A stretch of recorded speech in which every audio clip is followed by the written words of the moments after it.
आप सभी को प्यार भरा नमस्कार। मैं विष्णुजीत पांडे। आज हम टॉपिक समास का पढ़ेंगे। तो समास का अर्थ है, समास शब्द सम उपसर्ग तथा अर्थ धातु से निष्पन्न है, जिसका अर्थ है ठीक प्रकार से संक्षिप्त करना। संक्षिप्त करने का अर्थ यह कि कोई भी दो शब्द यदि आपस में अत्यंत नज़दीक आ जाते हों, जो पद नज़दीक आ जाते हों, उन्हें ही समास कहते हैं। तो समास का एक अर्थ ही होता है संक्षिप्तीकरण, अर्थात दो या दो से अधिक शब्द जब मिलकर एक नया अर्थ उत्पन्न करते हों तो उसे समास की संज्ञा दी जाती है, और वह इसका अर्थ ही होता है संक्षिप्तीकरण। समास की परिभाषा हमने अभी आपको पहले ही बताया है कि समास में दो या दो से अधिक शब्दों से मिलकर जो एक नया शब्द जो कोई अर्थ देता हो, सार्थक अर्थ देता हो, उसे ही हम समास कहते हैं। यहाँ पे देखिए संस्कृत में भी लिखा गया है, अनेका नाम पदा नाम एक पदी भवनम समास है, अर्थात कि अनेक पदों का अनेक पद मिलकर जब एक पद बन जाए तो वह समास है। यहाँ देखिए नीचे लिखा है समसनम समास है। समसनम समास का अर्थ यह हुआ कि जब दो शब्द संक्षिप्त रूप में हो जाए, समस में अर्थात एकदम नज़दीक होकर कोई नया अर्थ उत्पन्न कर देते हो, तो उन्हें हम समास कहते हैं। जैसे गंगा जल। अब गंगा जल में दो शब्द हैं, गंगा और जल।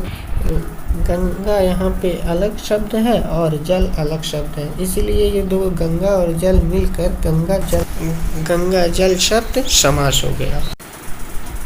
अब देखिए समासिक पद या समस्त पद। यह समास होने के से पदों की विभक्तियों में जो लोप हो जाता है, इस लोप के कारण एक नए शब्द का निर्माण होता है, इसे सामासिक पद या समस्त पद कहते हैं। हमने बताया कि समास में दो पदों का मिलना तो होता है। अब समासिक पद वही होता है जब दो शब्द एकदम नज़दीक आ जाते हैं, तो नज़दीक आने पर वह समस्त पद हो जाता है, सामासिक पद हो जाता है, वही समास होता है।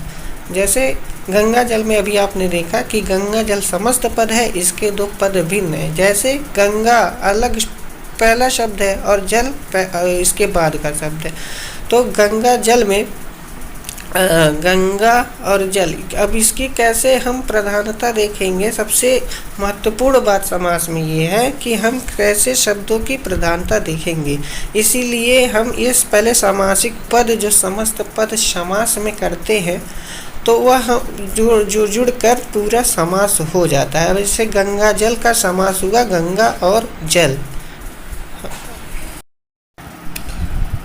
अब देखिए समास विग्रह। समास का निर्धारण करने हेतु समास विग्रह होता है।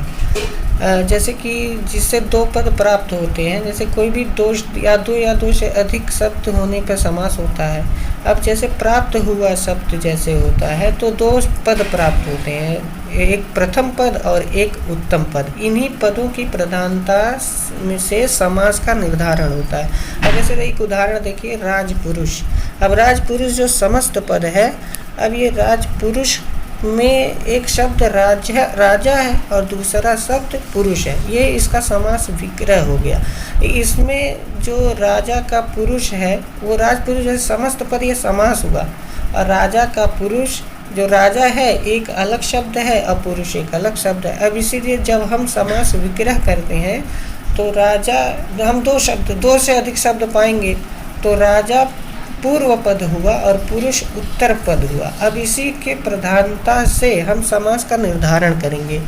जब भी हम समास का निर्धारण करेंगे तो इसी विग्रह से ही समास का निर्धारण होता है। ऐसे किसी समास में पूर्व पद प्रधान होगा, किसी में उत्तर पद प्रधान होगा, किसी में दोनों पद प्रधान होंगे, और किसी में अन्य पद की प्रधानता होती है। इसी प्रकार से समास का निर्धारण समास विग्रह से ही किया जाता है। हाँ, अभी हमने आपको बताया उदाहरण राजपुरुष पद। राजपुरुष पद समस्त पद या सामासिक पद है। समस्त पद या सामासिक पद का मतलब यह समास हुआ पद है, तो यह राजपुरुष एक समस्त पद बना है और सामासिक पद भी इसे कहते हैं। तो इस पद का समास विग्रह राजा और पुरुष है, यानी कि राजा एक अलग शब्द है और पुरुष एक अलग शब्द है। तो राजा यहाँ पूर्व पद है तथा पुरुष यहाँ उत्तर पद है। इसी पदों की प्रधानता, हमने अभी पहले भी बताया कि पदों की प्रधानता ही समास निर्धारण करती है। अगर इसमें किसी शब्द में पूर्व पद प्रधान होगा तो उसमें कोई कुछ अलग समास होगा, उत्तर पद प्रधान होगा तो कुछ अलग समास होगा, दोनों पद प्रधान होंगे तो कोई अलग समास होगा, किसी अन्य पद की प्रधानता होगी तो कोई अलग समास होगा। इसी प्रकार से समास में आगे से निर्धारण किया जाता है। अब आइए आगे समास के प्रकारों को जब हम जानेंगे तो इसके बारे में समास के प्रकार। समास मुख्य रूप से 6 प्रकार का होता है। तो आप यहाँ पे देख रहे हैं स्लाइड में कि पहला अव्ययी भाव समास जिसका पूर्व पद प्रधान होगा, दूसरा तत्पुरुष समास जिसका उत्तर पद प्रधान होगा, तीसरा द्वंद्व समास, उभय पद प्रधान का मतलब कि दोनों पद प्रधान होंगे, पूर्व और उत्तर पद दोनों पद प्रधान होंगे। चौथा देखिए बहुव्रीहि समास। बहुव्रीहि समास में अन्य पद की प्रधानता होती है। अन्य पद की प्रधानता का मतलब दोनों पद नहीं प्रधान होंगे, दोनों पद किसी तीसरे अर्थ का प्रतीति कराएंगे। जैसे हम कहते हैं पीताम्बर, तो पीताम्बर तो पीला कपड़ा क्या जैसा अर्थ करेंगे तो इसका समास अलग हो, लेकिन पीताम्बर का अगर अर्थ हम विष्णु से करते हैं, श्री गणेश से करते हैं तो यहाँ बहुव्रीहि समास होगा।